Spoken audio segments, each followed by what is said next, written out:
We're creepy and we're spooky, mysterious and kooky. We're all together kooky, the Aggie family. This week we have a story, a history that's gory. How zombies got their glory, the Aggie family. Stay with us and we'll tell you about the ghost that said boo, a puppy that can scare you, the Aggie family.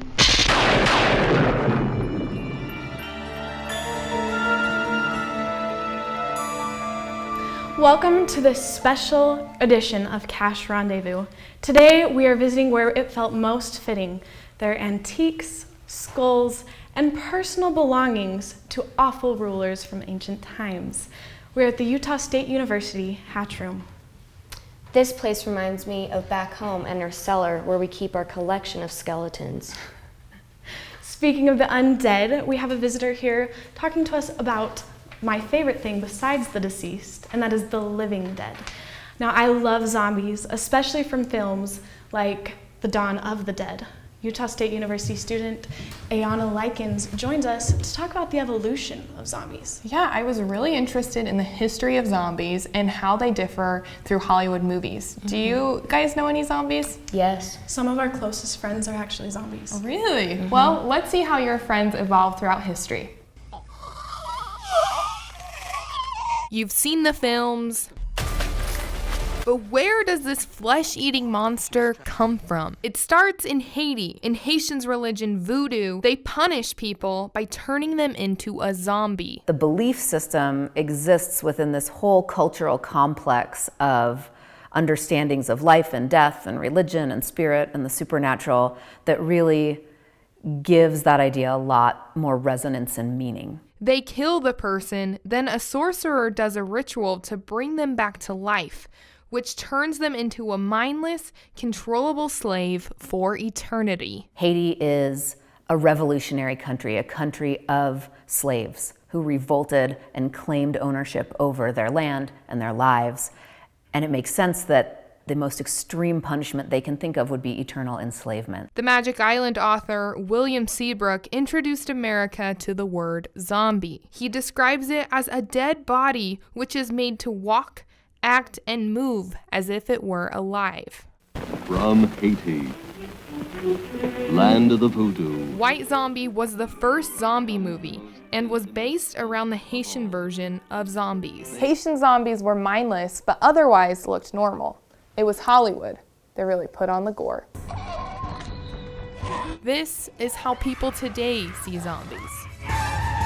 The vicious zombies that will tear you apart, trying to eat your brains. Little flesh missing from the body. They amble about mindlessly. Half dead, gory, blood coming out of their face. The zombies we know and love were introduced in 1968 in Night of the Living Dead, with differences more than just physical. And the Haitian zombie doesn't bite and make more zombies. That's the American film zombie. Newer zombie movies start to take on new ideas. We still see that motif of mindlessness, but we see it portrayed in a different way. We see it suddenly taking on themes of consumerism and themes of mass culture. Like love and consumerism leads folklorists to believe that zombies will always be changing. Ayana Likens, Cash Rendezvous. It's so interesting to see how pop culture has changed zombies into the monsters we have today. Nonetheless, I'm so grateful that some of our close friends are being mentioned in the limelight. When I think of the undead, I tend to think of the librarians who stay in dark spaces and prey on the brains of the living. As a matter of fact, we have one here with us in the studio. Dan Davis works in Special Collections Department here at USU. Hello, Dan. Hello. What is this? This is a photo, I believe, from 1982 of BYU versus USU, and we won 20-17. That's incredible, especially with the rivalries that we hear about here at Utah State. So yes. That's impressive. What else do you have here at Special Well, in Collections? addition to photos, we have the official university archives. We have the folklore collection, so ghost stories and things like that. We have art and rare books, and we have manuscript collections like diaries and letters, and that's about it. Awesome. Thank you so much for making us feel so at home here in Special Collections. Yes, absolutely. I talked to some weaklings who told me about the time they got scared by a little paranormal activity. There was like a microphone stand with like things stacked on top of it, like balancing, like on the top of this microphone stand. For the ritual, you needed a sacrifice. Luckily not a blood sacrifice.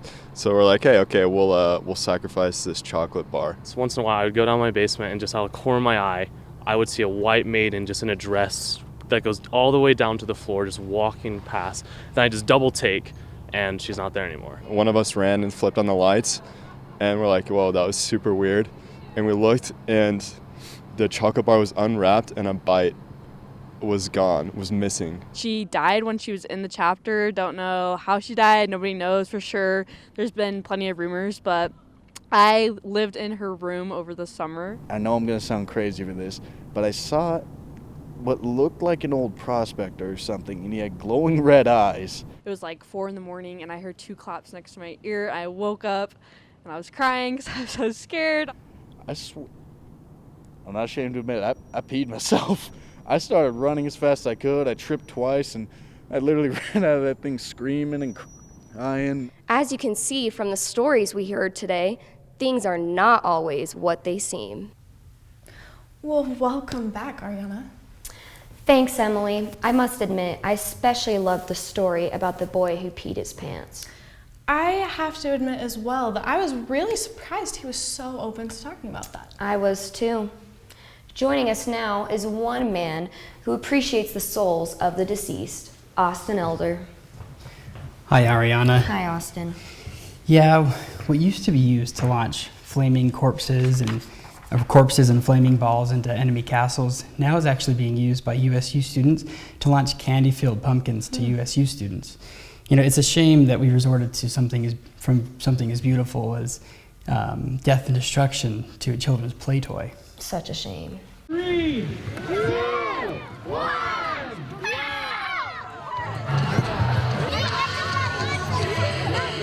Children chased after candy-filled pumpkins thrown by. It's like a launch machine. Also known as a trebuchet, a medieval weapon first designed in the 4th century, used during sieges to break down castle walls.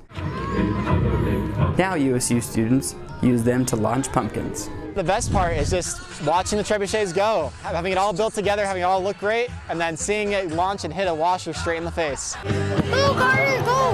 Now it's time for those kids to go get some candy. I like the catapult more because they shoot the candy. This was a chance for some Utah State students to be able to toss pumpkins from clear across the soccer field, trying to hit targets, washing machines, fridges.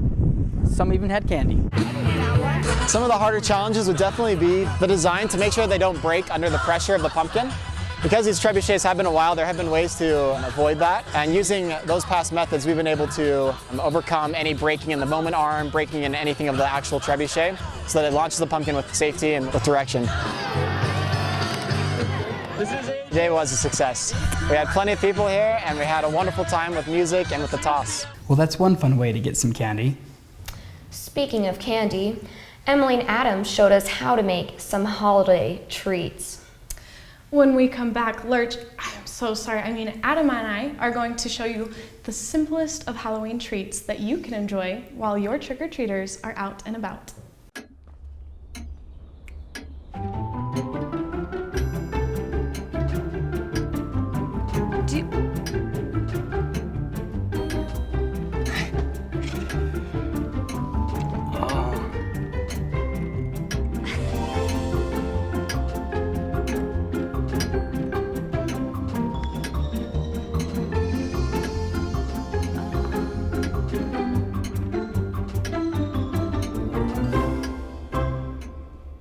Listen, you're my friend. I noticed you haven't really been yourself recently. Yeah, I feel like something's up. How are you? Are you okay? Is there anything you want to talk about? I just want to know how you're feeling. And listen, even if you don't know what to say, I'm here to talk. No matter what you're going through, I just want you to know I'm here. I've got your back. When you want to talk, I'm here.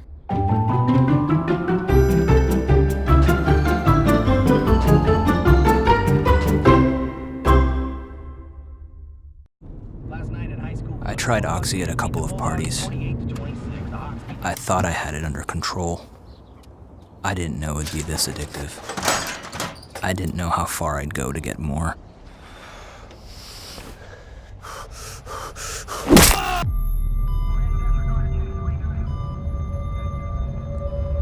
Opioid dependence can happen after just 5 days. Know the truth, spread the truth. Hey, Bobo, do trees tell each other stories? I'm sorry. I'm afraid I don't know that. Hey, why don't we go find out? Listen.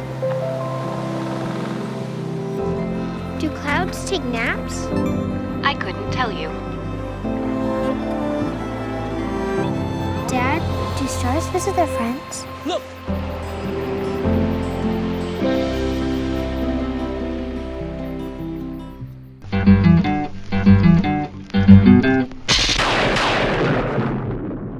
Hey everyone, here we are cooking in a lurch. Now this is some lurch level cooking. So what we're gonna do today is what we call Oreo balls. So we are going to be using some Oreos, just a whole package of those. And then you're gonna use a whole pack of cream cheese. So first you're going to take the whole package of Oreos and put them in a food processor like this. Then you're gonna transfer it to a bowl. Then we're gonna add the whole package of cream cheese. We're gonna have Lurch get in there with his hands and just mix it up.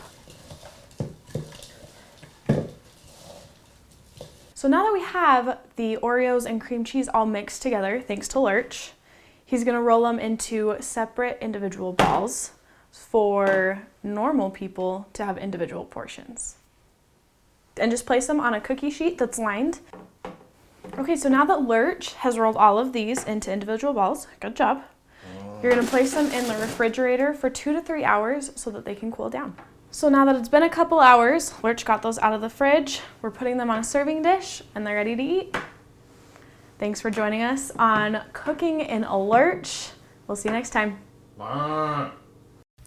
Lurch, Adam has some of those Oreo balls for us to try. Now, unfortunately, where we are in a room that has so many valuables, we're gonna wait until we leave to try those. Thank you. Now that we had a cooking lesson with creepy creatures, Nick is here with us to show us some creatures in costumes that aren't so creepy.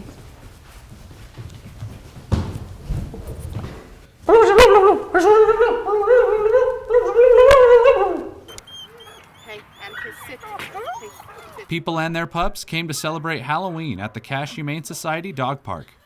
For an event like this, it's not you that needs the costume, but your furry friend. That didn't stop some of the owners from dressing up with their pups. We love Halloween, and so that was kind of our big thing is we don't have any dog events for Halloween. I'm excited to see all the dogs in their costumes, and I just think it's a fun event. These dogs aren't just dressed up. The big event is going to be the pet parade, where we can kind of show off costumes one at a time. And then we have some photo booths that basically will have a costume contest. People can take photos with their pets and win some awesome prizes.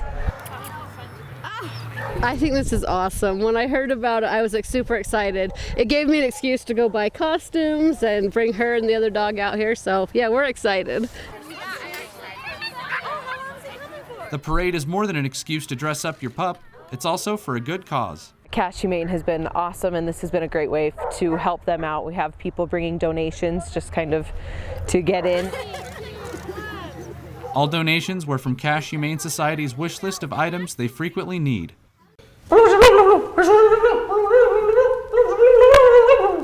I agree. I think that those puppies are spooky enough for our family. Now, how would it be to get paid to scare people for a living?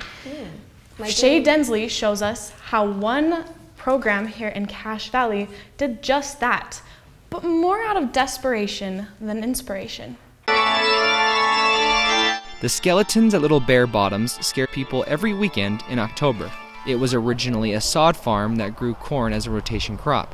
After a farmer stopped buying their corn, they decided to diversify. With 2 months' notice, little bare bottoms didn't lose their heads and threw together a corn maze, but they realized it wasn't enough. The Clark family found that a corn maze was a lot more profitable than just selling corn. It sort of happened because of necessity, trying to pay the bills, and everything we did was trying to pay the bills. And so in the long run, what we found out was this was a tremendous help. We were able to make the land payments. We were struggling. Over the years, they created the Haunted River Trail, Barn Ride, and Straw Fort to stay afloat. Jed gets help from 2 local farmers to keep Little Bare Bottoms running each year. I take the corn, I feed it to cows. They eat what they're going to eat. They use some of it to grow fat and muscle, and the rest of it they poop out. And then I haul the manure back here to be put on the ground for fertilizer. Jed says with farming becoming less popular and laws that make farming harder and more expensive, farmers across Cache Valley struggle to survive and not end up like this guy. Shay Densley, Cache Rendezvous. Mazes always remind me of being a little girl and making crop circles in the neighbors' fields. Now, keeping things spooky, the magnificent Michael Kay is here to show us some things in the Special Collections room. That's right, Emily. Now, this table right here, as you can see, is King Henry VIII's old table before it came over here into the hatch room. With how many scratches on it, you would think that they had some kind of monster in their court. When we come back, I'll show you some monsters from Cache Valley. I'm only 17, but I know about investing. Believe in something, buy shares in it, watch it grow. So, what if you could invest in the future? The future of kids, like a stock. Not the kind of stock that's about making money, but a stock for social change. A whole new kind of investment called Better Futures. When you invest, it helps kids go to college. I could be one of the first college graduates from my family, the first philanthropist from my neighborhood.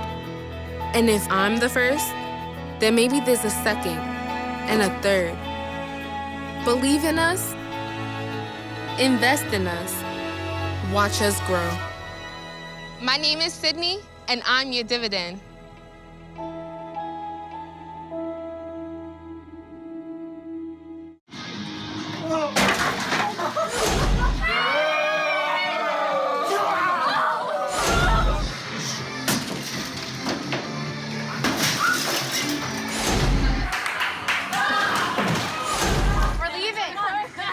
Most party fouls are pretty dumb. But if you decide to drink and drive underage, you could lose your license and your freedom. Underage drinking and driving. The ultimate party foul. They gave me Vicodin after my knee surgery. They kept prescribing it, so I kept taking it. I didn't know it would be this addictive. I didn't know how far I'd go to get more.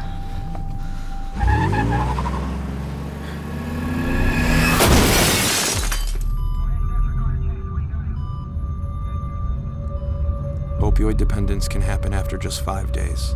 Know the truth, spread the truth.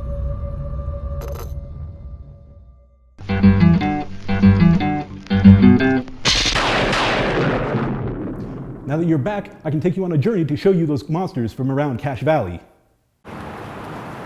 Long before Angie's Family Diner existed, a monstrous bear terrorized Cache Valley. Old Ephraim is a very famous Cache Valley legend in actually throughout the whole Bear River Mountains. A lot of people knew him as a menace to their sheep herds. Farmers said Old Ephraim was a massive bear, larger than any grizzly ever seen. Most accounts will say he was about 10 feet tall. Some accounts I read say he was 13 feet tall and even 20 feet tall. We wanted to know how big he actually was. We had his skull measured. They decided that the bear would have been about 7 feet 6.5 inches tall and about 550 pounds. So that is still very, very big for a grizzly bear. Frank Clark was one of many sheep herders hunting down Old Ephraim, but he was the only one to succeed. The story goes that he shot him again and again and again until he only had one bullet left in his gun.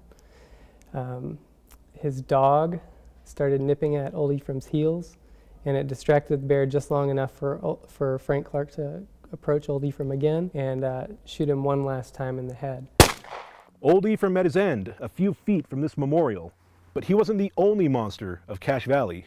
The other one lived in a lake a few miles northeast of this canyon. The documented history of the Bear Lake Monster is that we first hear about it in newspaper articles in the 1800s as a report of local stories from the Shoshone tribes about a creature that lives in Bear Lake. Folklorists describe the Bear Lake Monster as being similar to the Loch Ness Monster.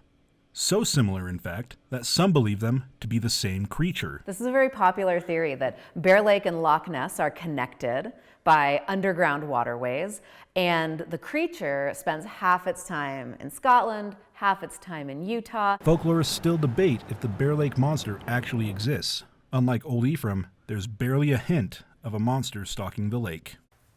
The Bear Lake Monster may not have much proof you can see, but you can see and hold models of Old Ephraim's skull here in special collections. Speaking of weird creatures, Caden Anderson joins us now. Yeah, Mike, online video games are always changing, and I'm here to show you how crossplay is changing the way you can play with your friends. For a long time, PlayStation, Xbox, and PC couldn't compete with one another. A new game release has changed that. Call of Duty Modern Warfare released on October 25th. This is the first AAA game to release with crossplay compatibility. Now you may be wondering why I have my gaming headset on. It's because I'm about to boot into a game of Call of Duty Modern Warfare and play with both PC and Xbox players on my PlayStation. I think it'll bring the gaming community closer. There's always been a divide between which system's better, Xbox, PlayStation, PC. So I think at start it's going to be rickety, it's going to be, broken, because there is that feeling of, oh, you play on Xbox, oh, you play on PC, you play on PlayStation. People are always going to be fiddling over that and stuff. But I think in general, over time, wounds heal. Modern Warfare is not the first game to use crossplay. Fortnite by Epic Games made crossplay between consoles and PC possible. They have such a big player community that if Sony was to really say, hey, let's not play together with these two, it would really break apart a community. In Fortnite, I didn't have a very good experience with crossplay, just because the PC players have a more advantage. If you decide you'd rather not crossplay, both Activision and Epic have made it possible for you to disable it. Man, all this talk about video games really makes me want to play. Do you like to play Wednesday? I prefer the real thing. And just so you know, that chair you're sitting in was once occupied by a man who murdered 2 people. It's my favorite chair. Ah! Why are you running? Where are you going? All of this murder talk is making me so hungry. Luckily, there's a new place in the valley that just opened. I actually travel around the country to go to all the old Chicagos. People joined Walter Hudeberg outside the new Logan location, which is the first in Utah. I've been to 141 different stores. This is my 15th grand opening. The 7th time I've been first in line. They started at 6 in the morning to be one of the first 100 people in line. My roommate actually works here, so he let me know a week ago. Gonna be free pizza if you're one of the first 100. I'm expecting it to be a little bit warmer inside. If it's not, I'm gonna be disappointed. Looking forward to the food for sure. I don't know what there is to expect. Better than your regular average run-of-the-mill pizza or the pizza that I can make. And I'm gonna pause for just a few minutes. People got a ticket as they came in, which they turned in for a voucher. Thank you so much. Old Chicago hosted pre-opening events over the weekend to train their staff and raise money for the Cache Community Food Pantry. Any alcohol, though, that was sold, the franchise team here is actually going to match that with a 100% donation back to the Cache Community Food Bank. For every Chicago 7 pizza that you buy until December 1st, they'll donate $1 to the Cache Community Food Pantry. Old Chicago serves handcrafted pizzas using 5 different crusts. Hey, that's good. They have 40 beers on tap. Park City Blonde Hooker Ale. And more than 90 craft beers. Because I like beer, and I like drinking different beers, and that's what Old Chicago actually got me, drinking different beers. The beer tour involves drinking 110 different beers.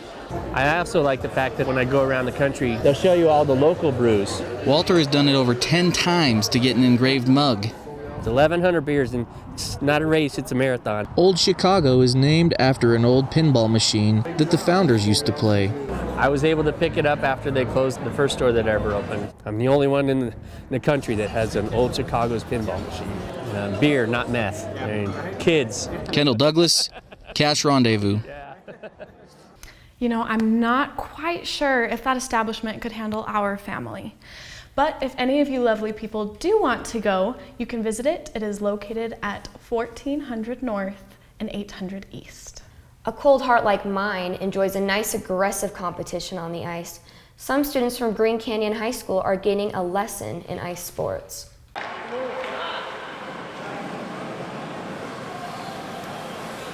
Sweep! Sweep! Students from Green Canyon High School are sweeping their way through the semester by taking one of the coolest classes around. It's just a ice sports class, so you just do sports that involve ice. So you do curling, hockey, figure skating, broom ball. Curling is the first section that students learn. It's like billiards / bowling on the ice. It's pretty fun. This is my second week doing it, actually. So yeah, I've been learning along just with the kids. So this one cancels this one. This one. Well, it doesn't matter because yellow's the closest to the center. You can throw one as hard as you can to knock an enemy one out. Although most of the students are still in shorts and t-shirts, they are able to stay warm by staying active. Sweeping's a lot harder than I thought it would be. You have to push down really hard or run fast to keep up with it. It creates a path for the stone to go on, so then it keeps moving. The Eccles Ice Center is just a stone's throw away from Green Canyon High School, making it easy for students to stay active while learning cool new sports.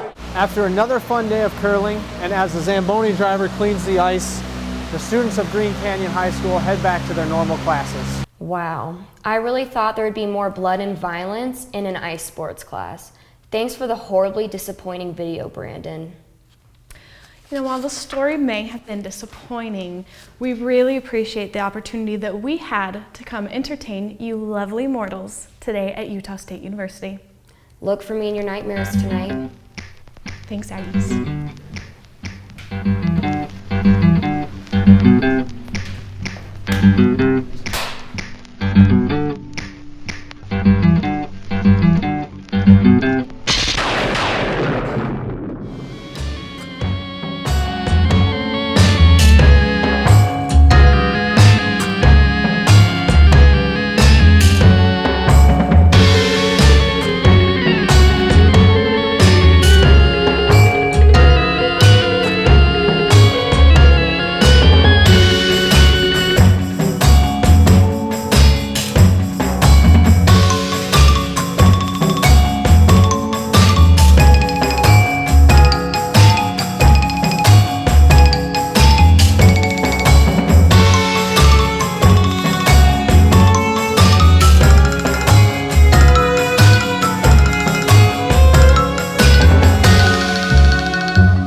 Awkward.